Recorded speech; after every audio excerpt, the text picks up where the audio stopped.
press record, and then I'm just going to check in with Cheyenne, just whether you're able to hear me, Cheyenne, and whether you're able to lead the call moving forward. Sure. Can you hear me? And I can hear you. Perfect. And then is Jess online? Hey, both. Hi. So today, Jess is going to talk the majority of the time going over the website, which we're very excited is now live.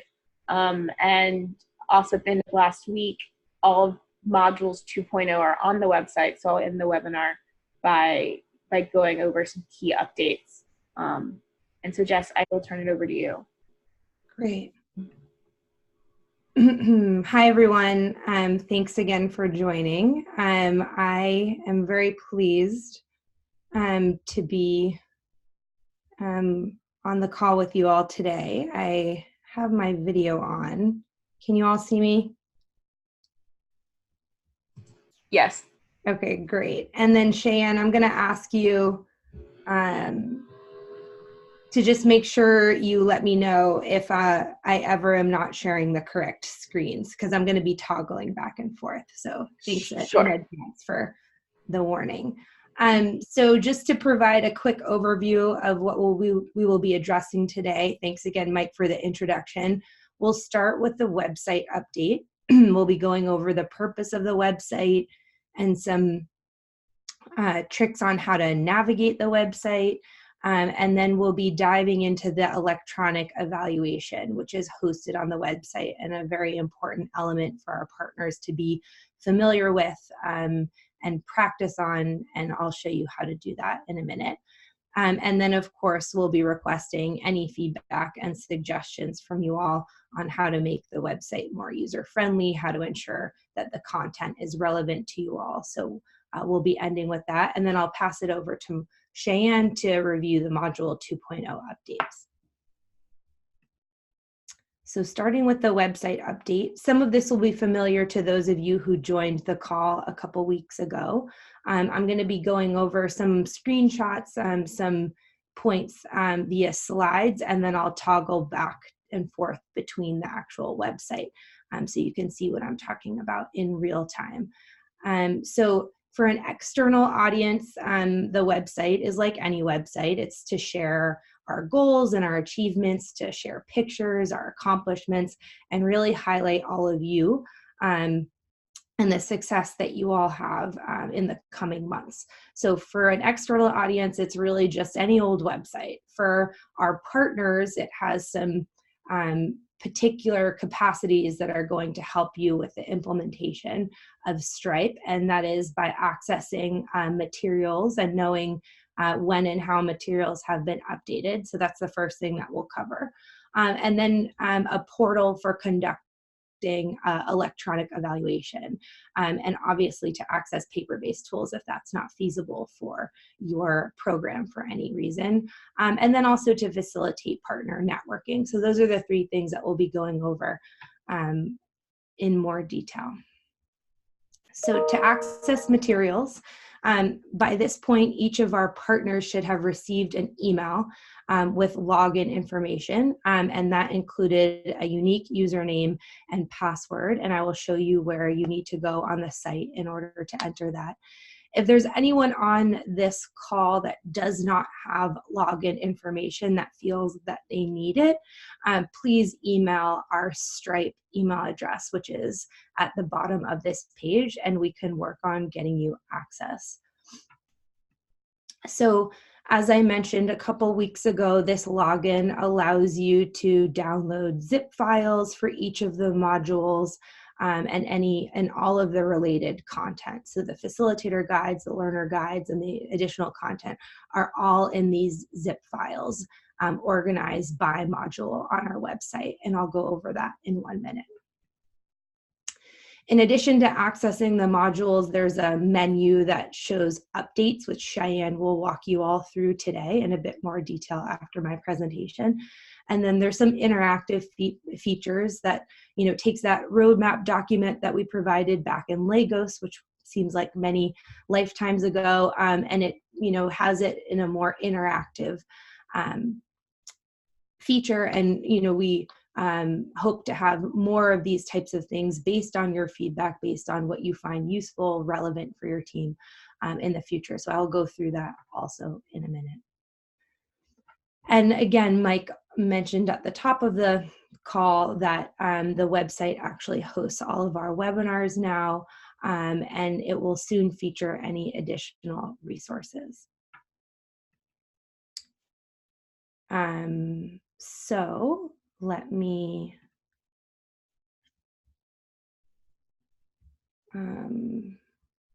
share my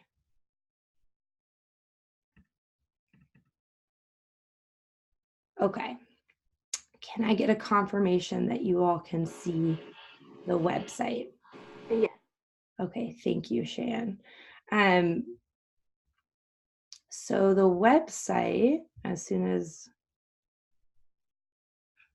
my cursor is not cooperating, the website is here. I can't see my cursor, unfortunately, which is not something that happened in my practice. So let me just stop share, and I will retry again.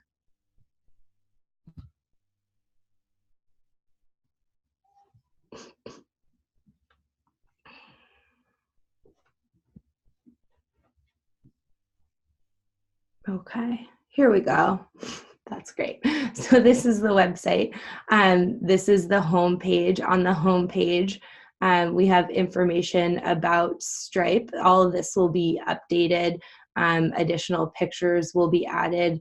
As of right now, we have a picture of our colleagues from UKZN, a picture of, I think it was just an orientation with students, a couple highlights of our partners, and then an interactive map that will be improved over time of where our partners are located, and the institutional partners that you all are working with. Again, this was from information, that we received back in June and July, so all of this will be updated. We have under modules, which I described before, you can read about each of the modules. As I had mentioned, you have to be signed in as a partner in order to download those. So I will just show you that functionality right now. This is where you will enter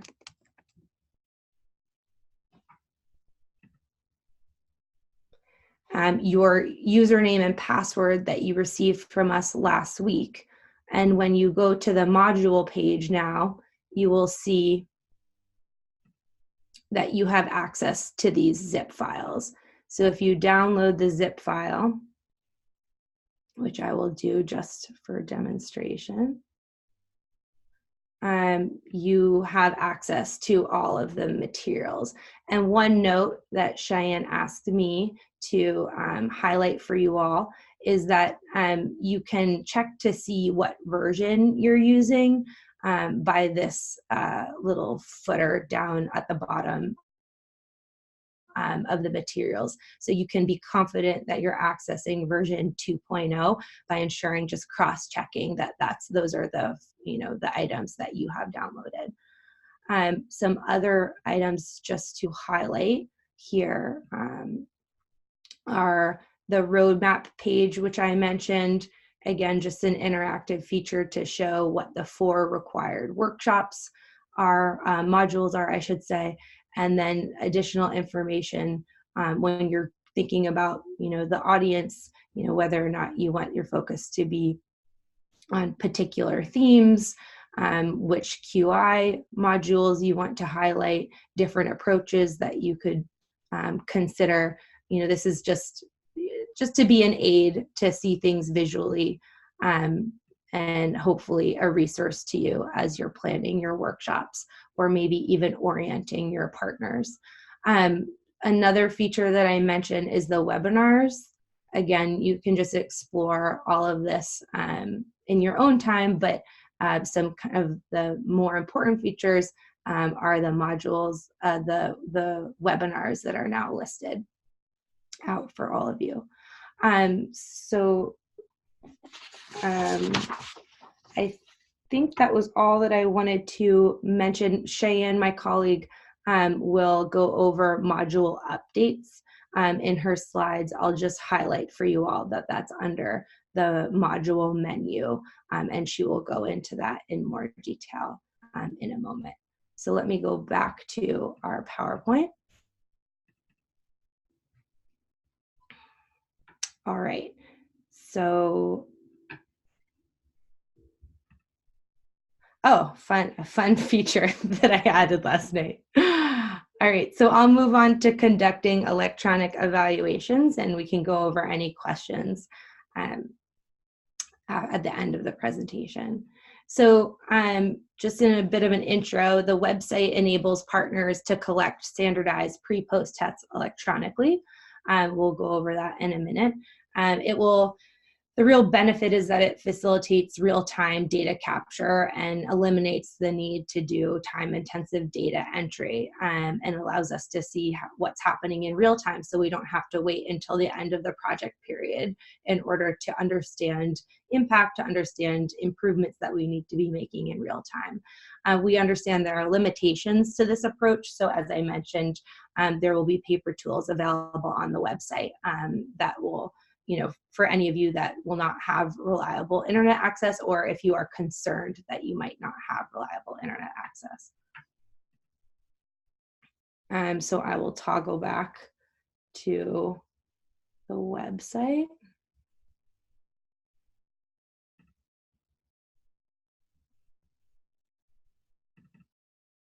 Okay. So I'm going to walk you through the process from start to finish. So as a learner, when you have learners, there's a couple steps. You have to sign up to the website. Uh-oh, my cursor is disappearing again. Please just be patient with me. It will just take a minute, I believe, to come back.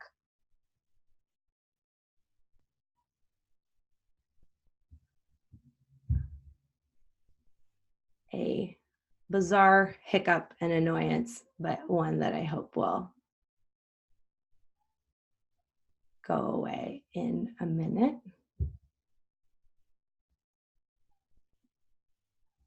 Okay, let's see. Thanks for your patience.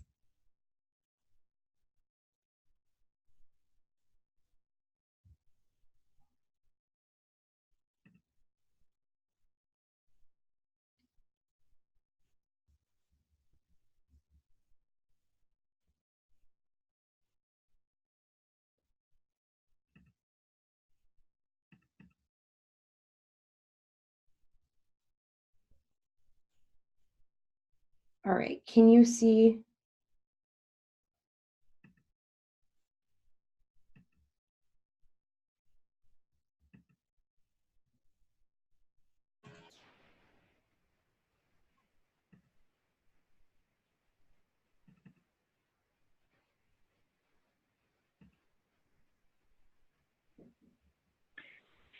And one thing to add, Jess, if I may, while you're addressing the logistics of the presentation, but my understanding is that all of the partners have received user IDs that are distinct from the user IDs that learners will have, correct? That's correct. Thanks, Mike. So I believe that this is fixed now and you can see my screen, and I also can control it properly. Is that correct? Yes. Yeah, so the institutions have all received sign-in information, and that provides access to the modules and some back-end information on our site.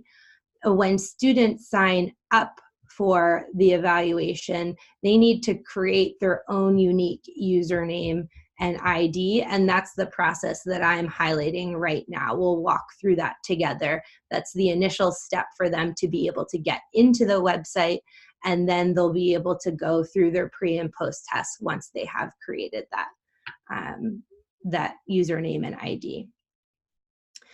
So the first step is under evaluation to start with how it works. You can see actually from the menu that the pre and the post test is not available. You have to sign in order to have access. So all of the steps are outlined on this page.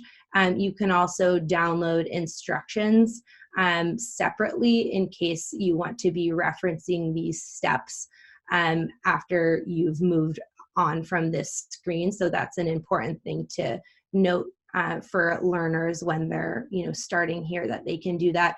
I also would suggest that you maybe have some printed copies available for people to follow along. So the first step is to sign up with the button below, and we'll go through that in a second. And once you sign up, you'll be able to access the pre and post test. So let's just go through that in real time. So you provide your first and last name, and then all of our partners are listed as university affiliates. And then you provide the country,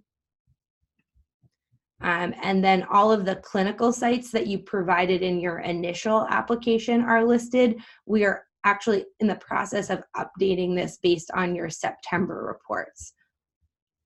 So you provide your training level, pre-service, postgraduate, or postgraduate beyond 12 months of graduation, and then your health profession category. And then these are all of the elements that we'll obviously want to be able to analyze results by, disaggregate, be able to kind of, understand the whole implementation of Stripe via these different lenses. So that's why we're collecting these at the onset. So then each of the learners will kind of come up with a username that they'll have to remember. I would recommend writing this down, provide their email address, and then come up with a unique password. And there are instructions on the password. It has to be at least 8 characters, include 1 lowercase letter, 1 uppercase letter, and 1 number. So pretty standard. And then they will just be prompted to open up this text box that tells them a little bit about the evaluation, and then they have to click accept and sign up. So when you sign up, you are sent an email, and I'm not going to toggle. I have an example email that I'm not going to toggle back and forth to just because of the issues that I had with gaining access to my cursor. But the email asks you to activate the site. You press the activation button and it brings you back to the website. One thing that I will note is that it's very important to tell your learners to check their spam filter. An email definitely ended up in my spam filter. So to avoid delays, just make sure that you note that. So then you are prompted to sign in.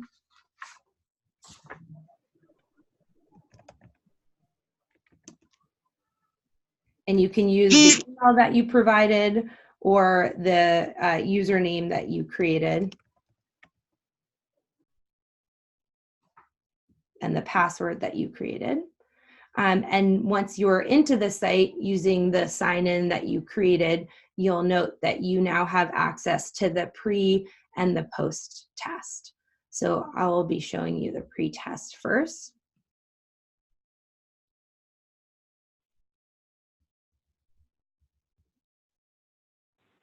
And so Jess, just one other question before you jump into this, so to make sure we're all on the same page. The vision is that individual learners will complete this at the start of the Stripe training event, right? So on the first day of Stripe training, the first thing they do on the first morning, they'll log in, establish a username, and then progress to this pre-test evaluation. Is that correct? That's correct. And one thing to note, and thanks for the prompt, Mike, is that you have to complete it all at once. It's not the type of test where you can start and then save your answers and then come back to it and complete it. It's ideally you do the full test, submit your data, go through the workshop, return to the post test, and do the same thing. And can you give us a sense for how long it would take for an individual to complete the login process and then take the pretest? So the login process, if guided through it, it should take no more than 5 or 10 minutes. And then we're aiming for the pretest to be between 15 and 20 minutes. And we're testing this, as I'll mention, with some of our partners this week, and we'll have a better sense of all of this, and we can report back on, what amount of time we need to allot.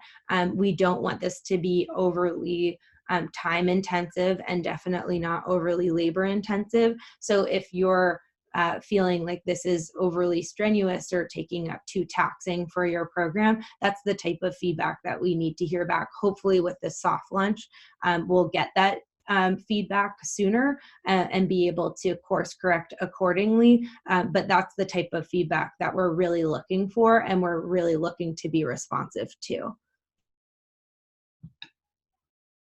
So just some quick highlights. The information that you filled in, that the learner filled in, will be auto-populated to the pre and the post test. That should be seen, the learner will identify that, this is the correct account. And that is what helps us match between pre and post test, these identifiers. So one thing to mention is that, we have 4 required modules. Those are the 4 required modules that we're asking required pre and post test questions based on those 4 modules. And then there is the option to do additional modules at the learner's desire, or, guided by the program based on the amount of time that's allotted for this. So all of the modules follow the same sequence. It's a series of 4 or so multiple choice questions, and then 4 or 5 Likert scale questions, and that's repeated throughout the 4 modules. So I'll just click through a couple. I'm not looking for the right answer, so please don't judge me based on selecting the wrong answer. So you can see how this is done. This was set up to be available via laptop computer, and then also via smartphone. It has worked on like a test group of smartphones, but again, this is something that we are looking to test in the field this week with our partners. So again, I'm just clicking through to show you kind of the length of the tool, and then also how it's used. And I'll just show you here. That is the end of the required questions. At this point, you have the choice to say whether or not you would like to complete any additional modules. If you say no, you move on. If you say yes, you're given the different options, and the different options list out. So I selected 2 and 5. There are a few multiple choice questions and a few Likert scale questions based on module 2 and module 5 below. Here, I'm just clicking through 5. And then you end with a question about whether or not you are willing to be contacted by the research team in the coming 3 to 12 months. If your email for any reason will be outdated, you can provide a backup email. I could say my current email will still be valid, and I submit my pretest. The data, you will get a submission successful pop-up. That just indicates that you can move on. I'll just note that hopefully in the next week or so, when you press OK, you'll be moved back to the website. Right now, you're kind of left on a blank form, which I think will be confusing for learners. Just know that that's an improvement that we're working on. When the session is over, when the workshop is over, the learners will have to sign back in to complete the post-test.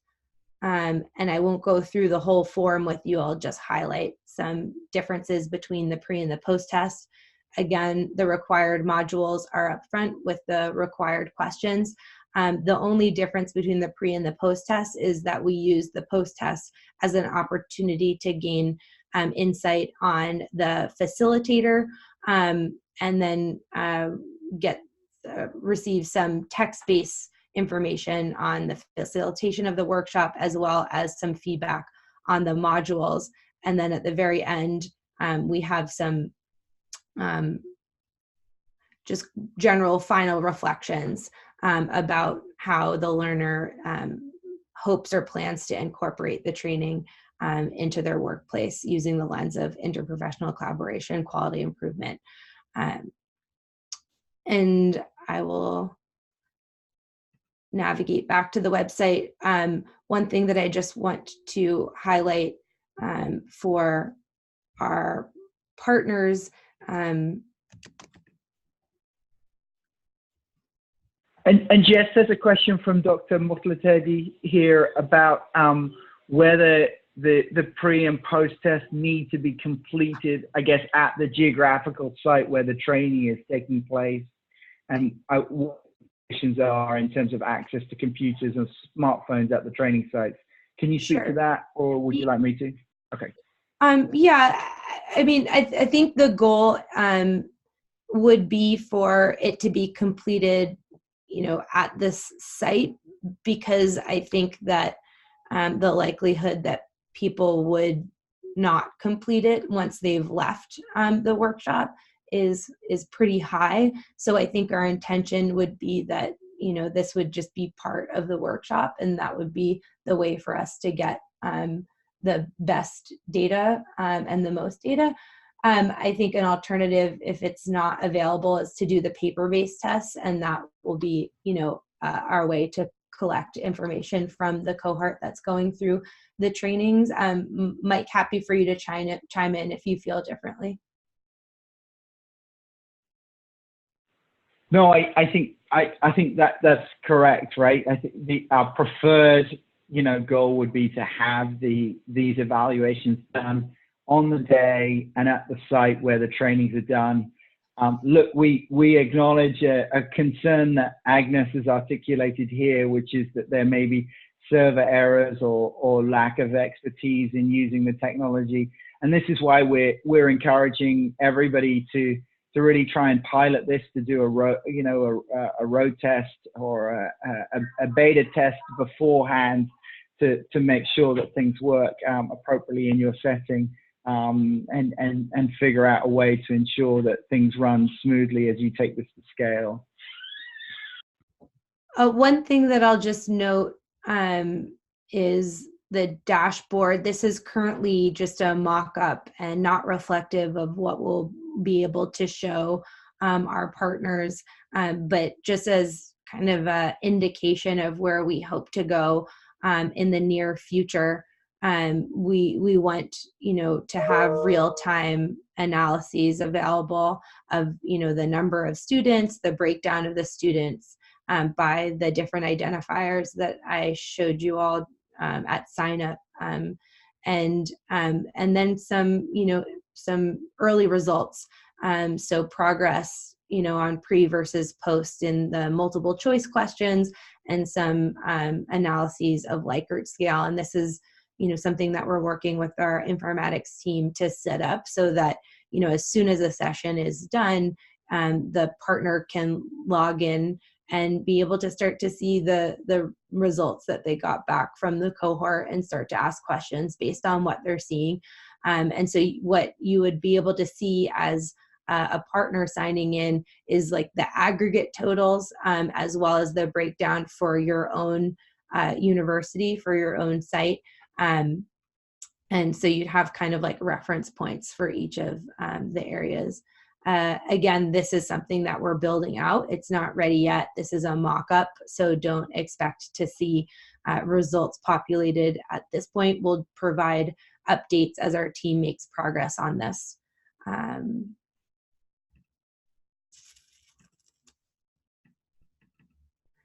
And then just the last point that I will make, I'm back on the PowerPoint, is, just that we hope that the site I went over, where there's partner information, we hope that this site is a tool for all of you to get information from the other colleagues that are implementing Stripe. Under the partner page right now, we have a brief summary of your activities and your team, but there's real opportunity for you all to post pictures, post videos, even have some content that you're working on, any sort of questions. It can be like really what we make of it. So in your next, in the October programmatic report, we're going to be asking for some revised and refined abstracts of your projects to populate on this site. And as any pictures or media that you want to host as well. So please check back in, make sure you're responsive to that, and then check back in on that site to see what your colleagues and partners are doing across the different universities and sites. So next steps, as you all know, our website was launched back October 1st, and it's considered a soft launch at this point. And I'll also make it clear that we hope to move all of this content under the AfriHealth website in the near future, and we'll be in touch with you all if any of the functionality changes because of that migration, and any updates thereof. The electronic evaluation, as I mentioned, will be piloted with our colleagues this week, and we'll incorporate this feedback and then send an update before we consider it to be live with all partners. So please keep an eye out for any improvements or updates, as well as the green light to consider this platform live. And as always, all of your questions and concerns, you have our email, you now have this Stripe email. We are really hoping to make this as user-friendly as possible for you all, and that requires your candid feedback, and we welcome that and really look forward to receiving it.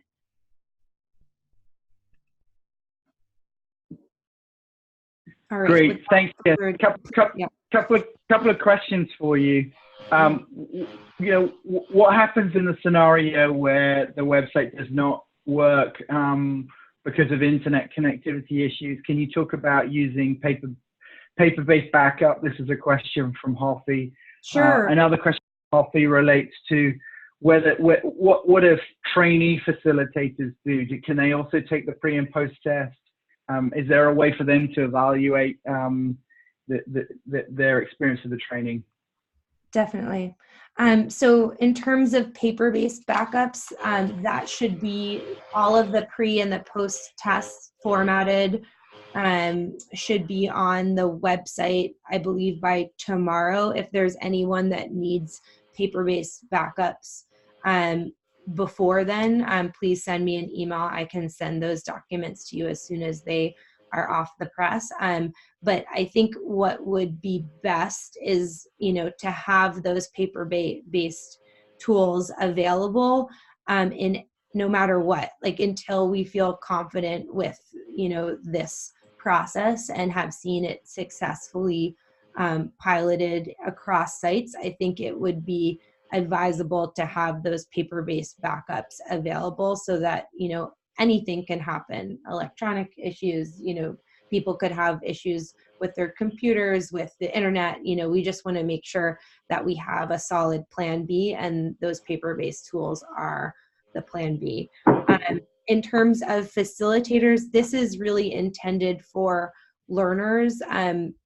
We're working with our TWG on a facilitator evaluation. It would be more of electronic data capture through an electronic survey. At this point, this has actually been tested in Zimbabwe. Our colleagues have put together an evaluation for facilitators in Zimbabwe, and something that I hope we can learn from and share across sites. So I think my answer right now is that this is, intended for learners. We hope to have something similar for facilitators, but this is not it, and kind of stay tuned for updates on that. Great. And in addition, Jess, is there any way that learners will be able to get the results of the pre and post test questions? Great question. Afterwards? Yeah, I think I must have flown through that. I had meant for it to be on my slide. So there are a couple items that our programmers are working on right now.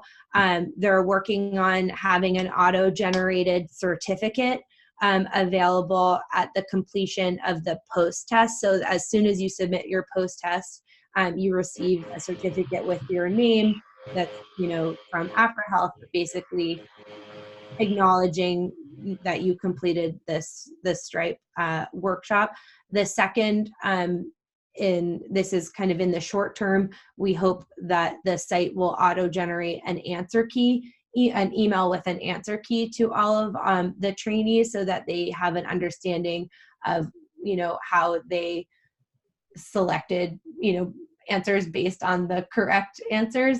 And then our third, and this is a bit longer, we're hoping to kind of build this functionality out over the next couple weeks or months. I can't speak to it being done, at any timetable right now, unfortunately, but it's to be able to provide learners with the scores from their pre and their post test, like a full learner assessment. We've heard from our partners that this would be a true incentive and the most valuable thing for the learners to have access to.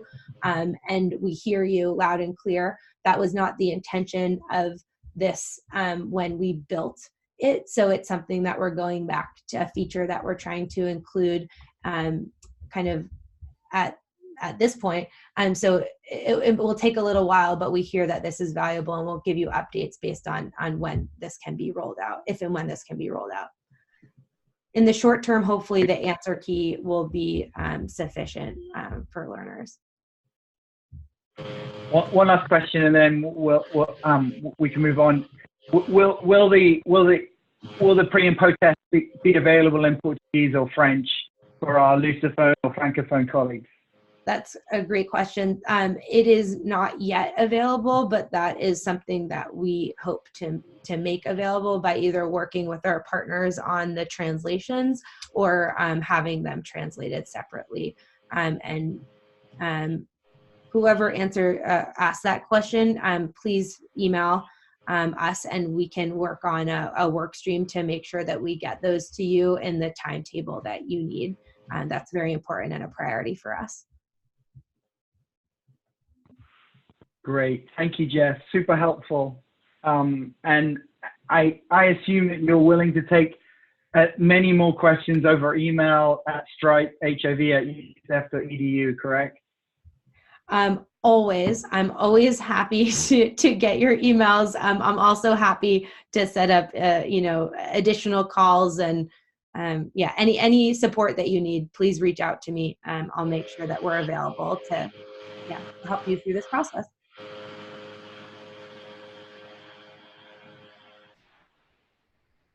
Thanks, Jess. Fantastic. Thanks, Jess. Over to you, Cheyenne. Thanks. I also just want to recognize Hoppy's final question on, can facilitators complete the pre and post test? Jess, I think the answer is yes, and that some partners have already done that. But you will not be able to use your facilitator login. You would have to create your own individual login.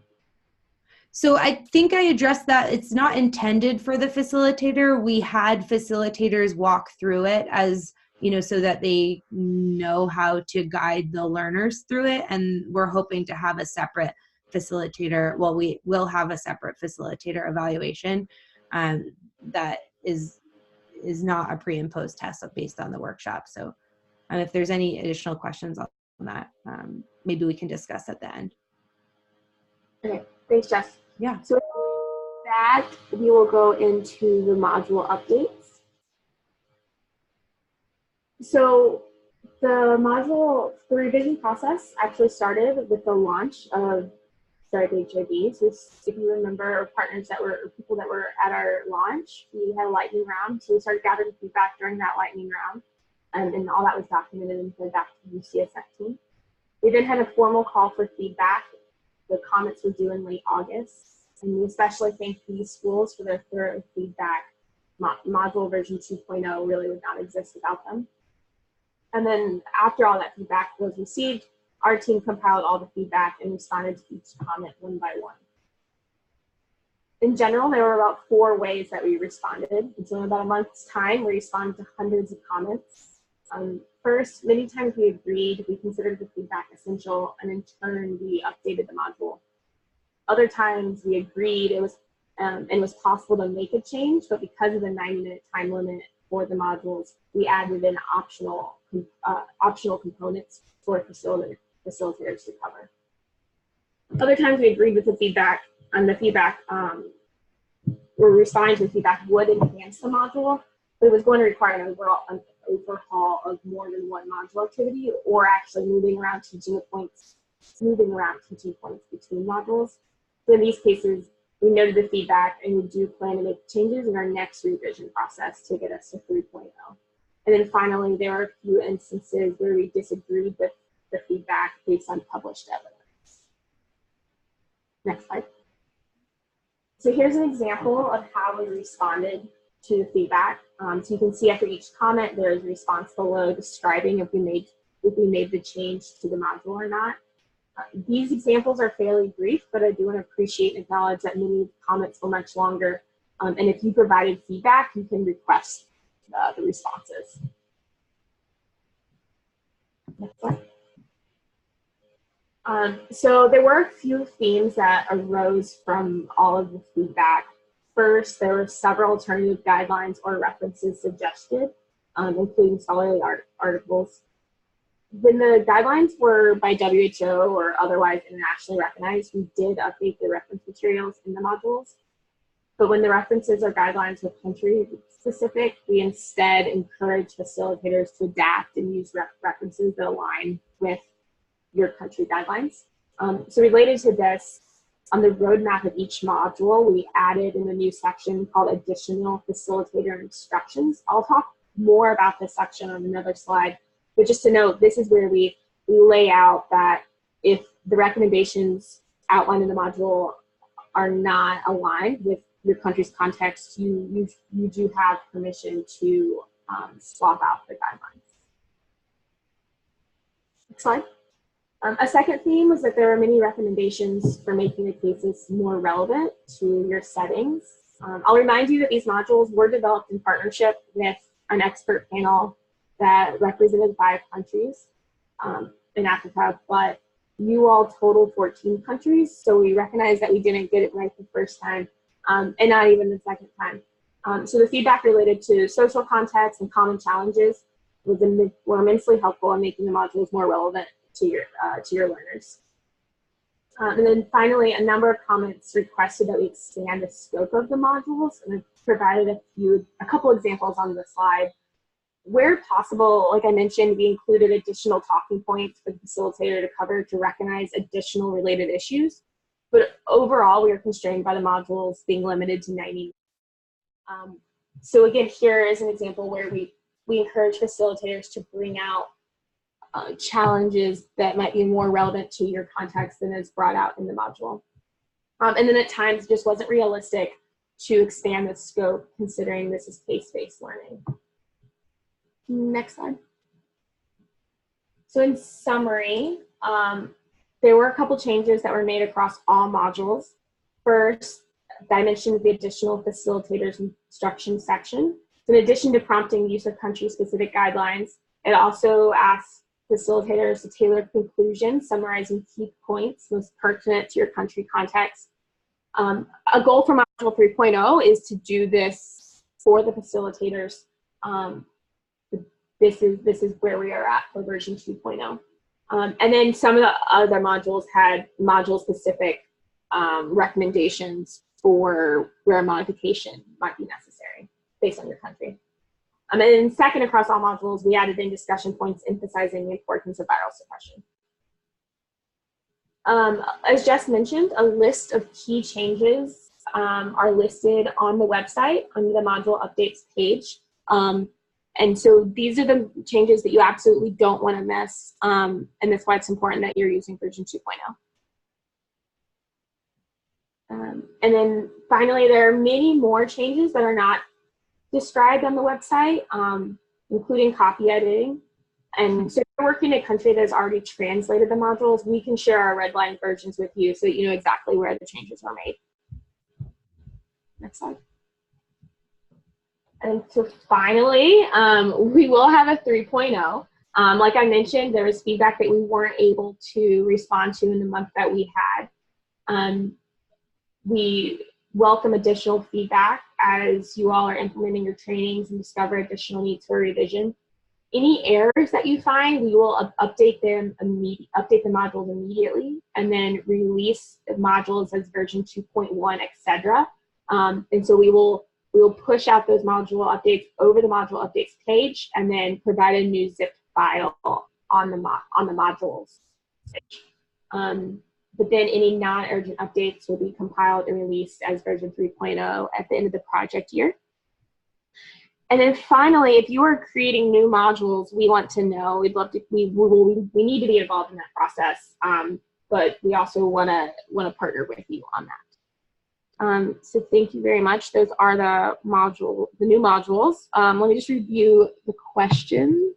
Okay, there's another question related to evaluation. But I can take questions related to the modules, and then of course email us, or you can email me directly at cheyanne.martin@ucsf.edu for any assistance needed related to the module updates.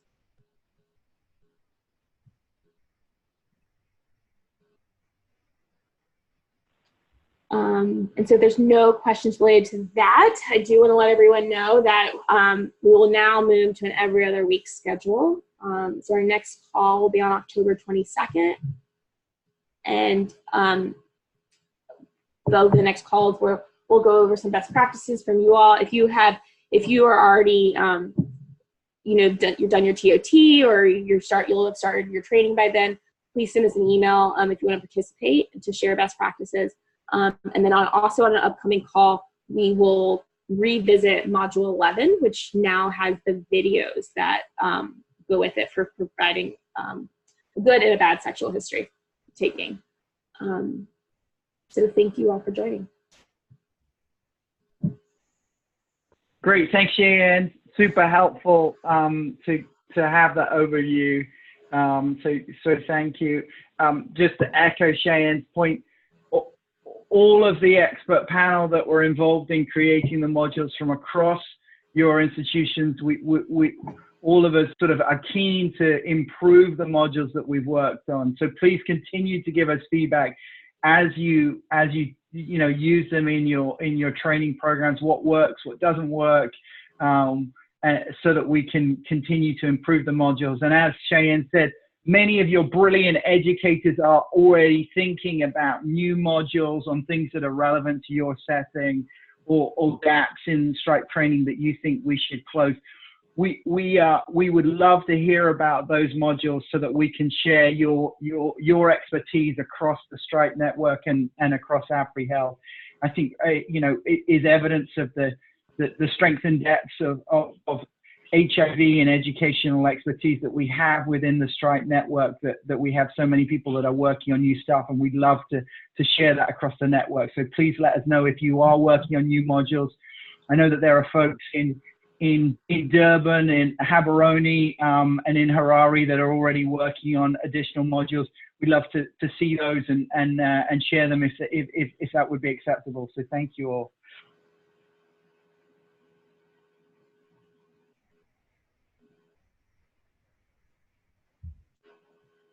Okay, thanks everyone.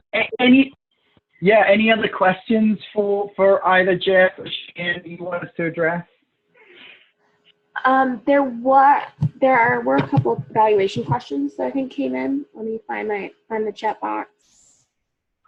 Yeah, so I saw one from Dr. Malandwa. Thank you, Dr. Malandwa, for that question about whether the evaluation process is evaluating the quality of interprofessional education and IPE competencies. I think that's such a great question. And although I did directly chat back to you with an answer, maybe it's worth sort of stating for the broader audience.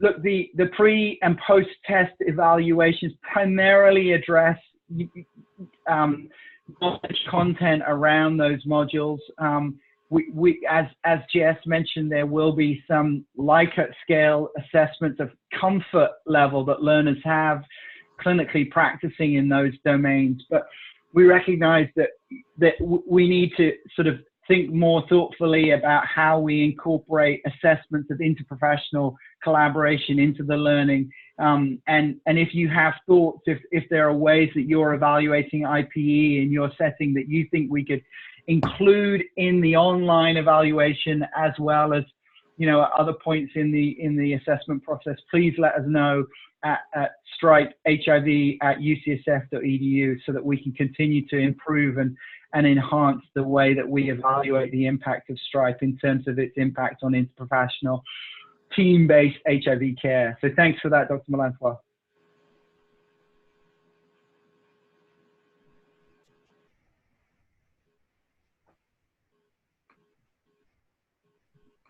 Okay, thanks. So I think we can close. Thanks, everyone. Great. Thank you, everybody. And so just a reminder, again, Cheyenne mentioned this, but the next webinar, October 22nd, we'll be reaching out to some of you to ask that you share your experiences. I know that there are colleagues in Kampala and Durban and Cape Town that are already beginning to do their training of trainers and training of learners, and we will be reaching out to you to hear what's working for you. So expect an email from Cheyenne or I in the coming days to invite you to participate in an upcoming webinar in 2 weeks' time. Thank you all for joining today. Thank you. Thank you. Wajja okusiiga ennyumba balina biburashi baba n'ebibeera bayalirikirira nti paint ajja kuge ate ne webaba nga paint ayise ku tayiro balina fiina basobola naye